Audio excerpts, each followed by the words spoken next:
Bien chers frères et sœurs, bonjour. Après le repas chez l'un des chefs des pharisiens, l'évangile du dimanche passé, en ce jour l'évangile nous présente Jésus qui continue son chemin, qui continue sa marche vers Jérusalem, mais suivi cette fois-ci par une foule innombrable, une foule nombreuse, enthousiaste de ce qu'il dit et de ce qu'il fait. Mais Jésus ne désire pas de grands rassemblements. Jésus ne veut pas rassembler des gens qui le suivent sans qu'ils ne sachent pourquoi réellement ils le suivent. C'est pour ça qu'il se retourne vers eux. Il semble dire, mais avez-vous une idée claire de ce que signifie réellement me suivre ? Il ne fait pas de propagande vocationnelle, mais il dissuade plutôt.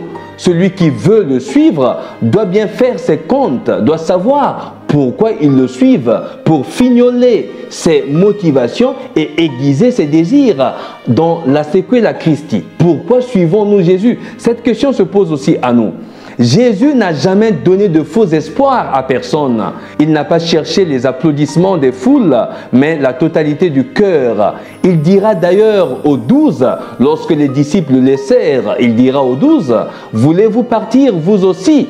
C'est là que nous aurons la réponse de Pierre qui dit, à qui irions-nous, Seigneur? Tu as les paroles de la vie éternelle. Et donc Jésus voudrait qu'il ait des gens qui le suivent, mais qui sont convaincus, qui savent pourquoi ils le suivent. Il veut des disciples matures et libres, qui le suivent par choix responsable, de manière convaincue. Il préfère la qualité à la quantité de disciples et il indique 3 conditions pour le suivre. La première condition, c'est une révolution.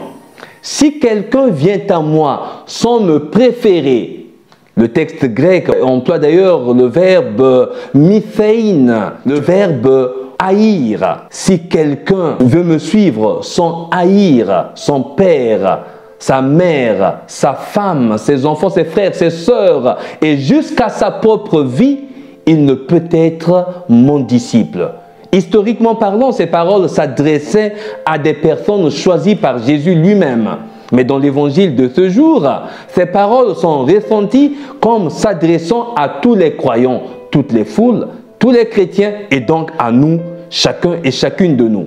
Le choc positif et le paradoxe interrogateur étaient une partie importante de la technique rhétorique de Jésus. Il voulait choquer par ses propos pour titiller et susciter l'enthousiasme des gens. Le vrai enthousiasme, bien sûr. Le verbe sur lequel repose la phrase est « si quelqu'un ne m'aime pas plus que » ou « me préfère pas plus que » si quelqu'un ne hait pas. Comme je l'ai dit, le verbe grec employé, mithéin, c'est la haine, haïr. Si quelqu'un ne me préfère pas, si quelqu'un ne hait pas son propre père, sa propre mère, ses frères et sœurs, et jusqu'à sa propre vie pour me suivre, il ne peut être mon disciple. Il ne s'agit pas d'enlever, quand Jésus parle de préférence à lui, préférer Jésus plutôt que nos liens affectifs habituels, nos liens familiaux. Préférer Jésus. Il ne s'agit pas d'enlever, mais d'ajouter plus de valeur. Nous sommes appelés à étendre une lumière plus grande sur celle de nos amours. Quel bonheur que de le savoir ainsi. Jésus a quelque chose d'encore plus beau à nous offrir. Plus que l'amour donné et reçu par notre Père, notre Mère. Avec Jésus, ces amours seront plus vivants et plus lumineux, car c'est lui qui est l'amour incarné de Dieu au milieu des hommes et c'est lui qui nous apprend le chemin du grand amour. Il serait erroné de penser que le Christ soit un rival en amour. Il n'est jaloux de personne. Dans l'œuvre théâtrale, par exemple, Le soulier de satin de Paul Claudel, la protagoniste fervente chrétienne, mais aussi follement amoureuse de Rodrigue, s'exclame « Cet amour des créatures les unes pour les autres est-il permis? Dieu n'est vraiment pas jaloux ?» Et son ange gardien lui répond « Comment pourrait-il être jaloux de ce qu'il a fait lui-même, de ce qu'il a créé lui-même » Dieu est amour, comment peut-il être jaloux de l'amour? Et serait-il jaloux de lui-même? Puis, en utilisant le verbe être, Jésus dans l'évangile, être et non pas devenir mon disciple, Jésus dit être son disciple et non devenir. C'est-à-dire qu'il parle déjà aux gens qui le suivent, qui sont décidés à être ses disciples. Et donc, il veut consolider cette sequela Christi.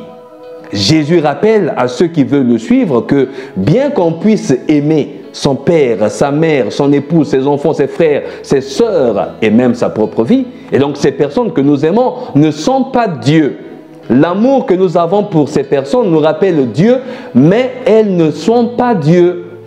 Les traiter comme s'ils l'étaient, c'est une grosse erreur. Jésus demande pour lui en particulier et donc pour les autres en général un amour qui dépasse celui des liens affectifs.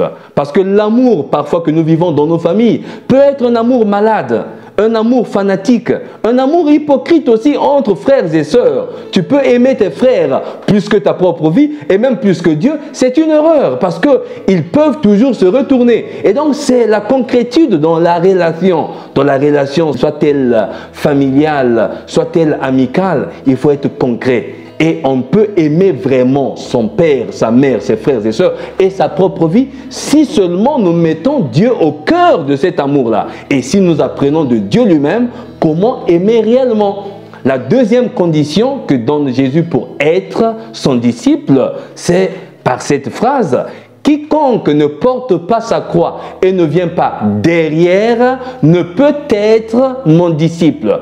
Par son invitation, Jésus place tellement de torture, la croix, sous un nouveau rayon de lumière. La croix comme facteur de liberté. La croix devient facteur de liberté. La vocation du disciple n'est pas de subir le martyre, mais de l'accepter joyeusement s'il le faut. Dans l'Évangile, la croix indique l'impensable de Dieu, sa lucide folie d'amour. Choisir la croix, c'est choisir d'aimer. Tel est le sens de notre vie des croyants. Porter la croix n'est pas synonyme de résignation passive. Remplaçons le mot croix par exemple par amour et l'invitation apparaît dans toute sa splendeur. Si quelqu'un veut venir avec moi, qu'il prenne sur lui tout l'amour dont il est capable et qu'il me suive. Si nous remplaçons le mot croix par la parole amour, et nous verrons que Jésus voudrait donc parler de toute la charge sémantique d'amour, de tout l'amour que nous pouvons emmener vers nous, mais que cet amour-là soit mis en Christ et le Christ l'épure, le purifie, le consolide pour mieux aimer les autres. La croix n'est pas seulement donc lié à la souffrance, aux maladies, au malheur et au deuil que nous rencontrons dans la vie. Quand Jésus dit prendre sa croix et le suivre, ça ne veut pas dire simplement prendre sa maladie, ses souffrances, assumer les disharmonies, les inimitiés. Ce n'est pas forcément cela, ce n'est pas forcément les persécutions. Mais Jésus voudrait parler de la charge d'amour qui est infusée et qui est en nous, que nous devons recentrer en lui pour mieux aimer les autres, ceux et celles qui nous entourent. Donc la croix ici s'agit aussi du pont qui nous fait passer du monde des ténèbres au monde d'admirable lumière. La croix n'est jamais une épreuve que Dieu nous envoie, notamment parce que souvent les croix que nous portons ou faisons porter aux autres ont été créées par nous-mêmes les hommes, à cause de la dureté, la méchanceté des hommes. Dieu ne veut pas nous faire porter des croix pesantes, comme des souffrances et des épreuves. Mais la croix dont il parle, d'ailleurs le Christ lui-même prendra la croix par amour. Cette croix, c'est évidemment l'amour. Dans le contexte évangélique, porter la croix est un choix d'amour pour toujours, comme Jésus. Parce que l'amour lui-même est une croix que nous ne portons pas sur nos épaules, mais sur notre cœur. Et Jésus dit, prendre la croix et se mettre derrière lui, derrière le Christ, non pas à côté, non pas devant, mais derrière. Parfois, nous nous mettons à côté du Christ et en passant à côté de la réalité évangélique, à côté de son aide. Parfois, nous nous mettons devant, en devançant parfois Dieu et le Christ. Et alors, nous rencontrons des vicissitudes, nous rencontrons des difficultés que nous ne savons plus supporter. Mais il faut apprendre à se mettre derrière. Comme ça, quand ta croix devient plus pesante et le Christ te regarde, il te soutient, il te porte avec lui. L'amour est une croix que nous ne portons pas sur nos épaules, mais sur notre cœur. L'amour, il faut supporter, il faut aller jusqu'au bout. L'amour conjugal, l'amour amical, l'amour familial. Passons à la troisième condition pour être disciple du Christ. Cette troisième condition, c'est une renonciation. Voici la troisième condition. Quiconque parmi vous ne renonce pas à tous ses biens ne peut être mon disciple. Quelle est la bonne nouvelle de ce passage? Nous devenons ce que nous aimons. Quand nous nous attachons trop aux biens, nous nous identifions à ces biens et ces biens deviennent nos petits dieux.